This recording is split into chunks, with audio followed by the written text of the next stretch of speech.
onefootflipper. Page here, the 1 foot flipper, and I am at about one solid month now of slow sales for a straight month. Now, Uo, the Urnoff dog here, he would like to think that it's eBay's fault somehow, that eBay has made some change or something else, and that's nobody's buying my items. Well, people are buying my items. I'm not at a 50% slowdown like some other sellers are talking about. I'm only about 25% down from where I like to be, but that's still significant to me because I'm usually very steady. See, a lot of people think somehow some eBay change killed their sales, and it's affecting everybody's sales somehow, but you don't see any stories of customers going to eBay wanting to buy plush and not being able to complete the transaction. You don't see stories of people, oh yeah, I wanted to buy some Pokemon cards on eBay, but eBay wouldn't let me. You don't see that happening. Those sales are still happening. Why somebody's sales go down have a million different factors. It's the items they're putting in. And for me, most of it is that. For the past 2 months, I've been sourcing almost exclusively from my death pile and listing that giant record collection, only about 20% of which is good. Like, if I had cherry-picked if those records were all at a store and they were $1 each, I would have only bought about 20% of those records and I would have left the rest of them behind, but I bought them all in one lot, so I'm going to sell them all. Oh, lost myself. Where was I even going? So in my case, it's that, and I've been building my draft bank back up. A few months back, there was a problem with eBay deleting drafts, and I had previously operated out of draft bank. Every day I would launch 10% of my drafts using a little formula I'd split fairly evenly between the most expensive items, the least expensive items, and the oldest drafts. But when I started hearing about drafts getting deleted, I launched all of my drafts, and I started listing directly in. And once I stopped hearing about that, I went ahead and I went back to building that draft bank up, launching only 10% every day. And that means that I had a while where I was only launching 1, 2, 3 items a day, and it slowly built up. It's up to 22 a day now. I'm slowly increasing that number every day as I try to get more listed than I did the previous day, or than I launched the previous day. So in my case, it's all of that. But it could be many other things. What I think is hitting a lot of social media sellers is a lot of them like to specialize in cool stuff and pop culture items. And they also have a lot of viewer sales. But right now, Whatnot is quite a fad, and I think that's attracting a lot of the cool stuff, pop culture, and viewer sales type of customers. I don't actually think Whatnot is here to stay or here forever or is going to take things over. I just don't. Maybe it'll change, and if it does, maybe you'll see me there. But for right now, I'm not cross-listing. I'm not holding Whatnots. I'm going to concentrate my efforts into eBay, which is the largest platform for the kind of things that I sell. Another thing, let's look at some sales in between talking. I got sold Milli Vanilli. Girl, you know it's true. If you don't remember these guys, these are the guys who didn't actually sing their own songs. And for some reason, that was a big scandal. Didn't have to be. I think it's because they won a Grammy.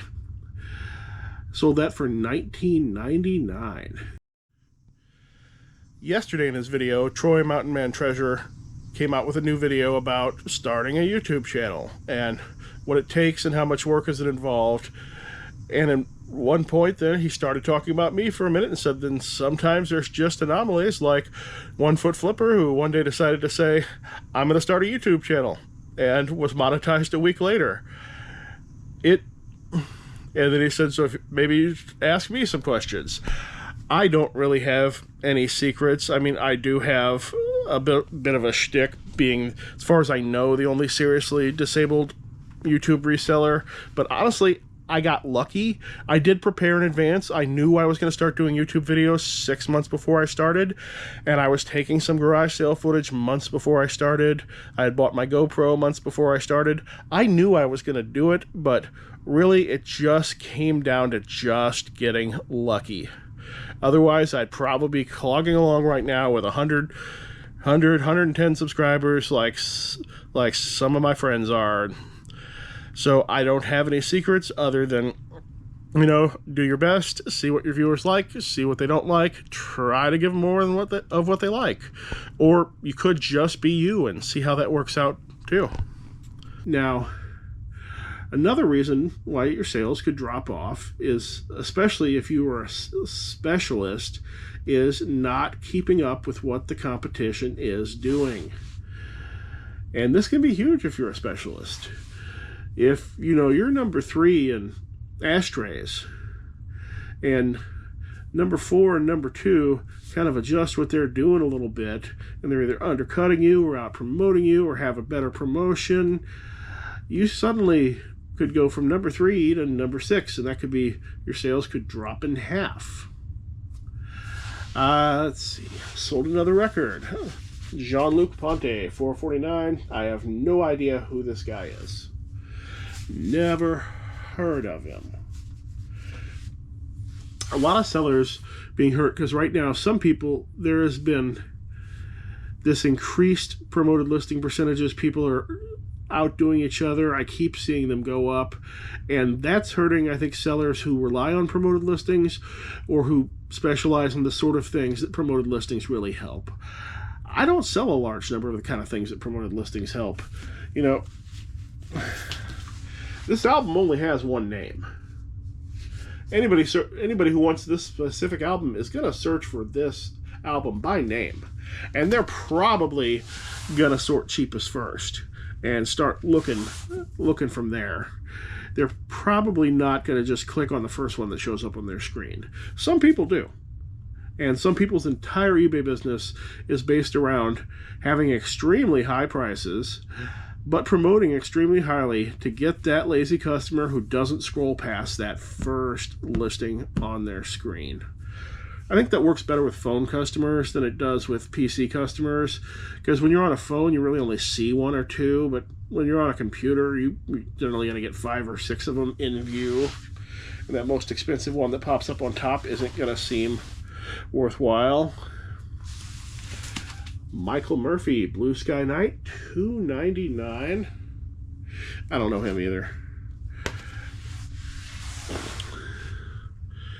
Right. Have I rambled enough about why your sales might be bad? Oh, no.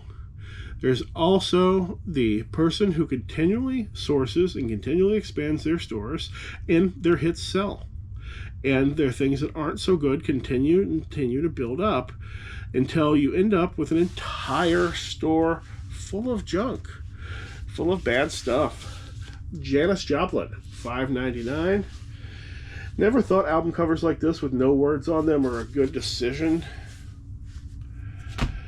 I mean, looking at that, that could be Janis Joplin, that could be David Bowie, that could be 100 other people. Who would know? Well, it's time for me to get a new picking van. Mine just got back from the inspection, and it needs 2 rear shocks. Both rear leaf coil springs are broken. It needs 3 new tires, which means 4 new tires, because I'm not going to buy 3. It's got a cracked taillight housing. And all that's a lot of money to put into a van with 220,000 miles on it that has a giant dent in the side. So I'm going to be saying goodbye to that. Going to have to look for a new van. Anybody got anything for sale? I'm paying cash, but I don't want any projects. I want something that's ready to go and will pass Missouri inspection and emissions. Just not sure how that would stand out in the store. Recently had a case of Touch It and It Sells. This is the 3rd time in last month or so that the record that was on my record player at the moment sold. This is Gary Newman, Telecone. I played this because it just looked interesting, and I had heard the guy's name before, wasn't familiar with him. I don't think any songs came up on there that I recognized, but that sold while it was on the record player, and it sold for $13.99. tomorrow I'm going out to return to a house that I've been picking for the last pick. I'm going to fill my van up, and then I shouldn't be going back out to that place again. And so I'm continuing to not get to go to garage sales because my other deals keep taking precedence. My wife just texted me with a garage sale she wants to go to tomorrow, but I can't because I'm going someplace else. Or even if we hit the garage sale really early and went to the other place first, I need the room in the van to hold the other stuff. I sold 3 packs of card sleeves, horsing around. Doesn't have anything to do with BoJack Horseman, but I did put BoJack Horseman in the title anyway. $7.99 for the 3-pack.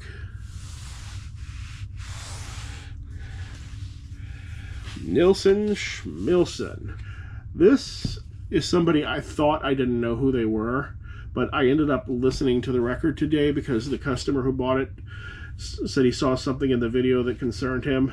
So I went ahead and I said, go ahead and buy it, and I'll check the whole album out before I send it to you. And it was just a spot of dust. But once you actually listen to Nilsson, even if you never heard of him, you're gonna know exactly who it is once you listen to the album. There's a huge thing.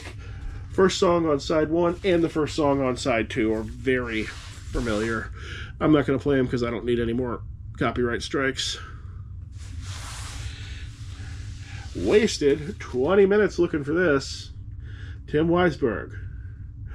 Knight Rider. I am the Knight Rider. No, it's not that one. Not that one either. It's this one. Guy on a bicycle. Spent 20 minutes looking for it. Wasn't where it was supposed to be. Looked through every combination of how it could be alphabetically in all 4 of my record locations. Finally, on my 3rd time searching exactly where it was supposed to be, I found it, and it just stuck to the back of another album. Complete waste of time. I should have just kept checking where it was supposed to be, because I don't tend to misfile records in the entire wrong shelf, because I tend to only fill up one shelf at a time. Shave Fish, the Lennon Oko band, or Oh No band. And that sold for $15.99. Yeah, it's mostly been records and cards, and I don't show the cards, so that's why this one is rather not all that interesting. Legend of Zelda, Twilight Princess, nope, Skyward Sword. Sold for $16.19 plus shipping. Video games do not have to be free shipping. Even though that tends to dominate the category, I list my video games with shipping, and I just price it the same as those, to account for those free shipping guys. And they sell just fine. There's no reason you have to do free shipping in the video game category, even though it's popular in the category. I sold some board game replacement pieces that are fantasy figures. This sold for about $6.50 plus shipping. I used to sell these for much more money. I had a really fancy listing, but I thought I ran out of them. Found some more later. All right, I think that's going to be about all I have for today. Sorry, no big fancy stuff. The next video should have a lot, should be able to show a lot from that big pickup that I'm going to do tomorrow. So that'll be a little bit more exciting. Thanks for coming out. The Knight Rider. That is his name. The Knight Rider. The Knight Rider. Remember him when you look at the night sky.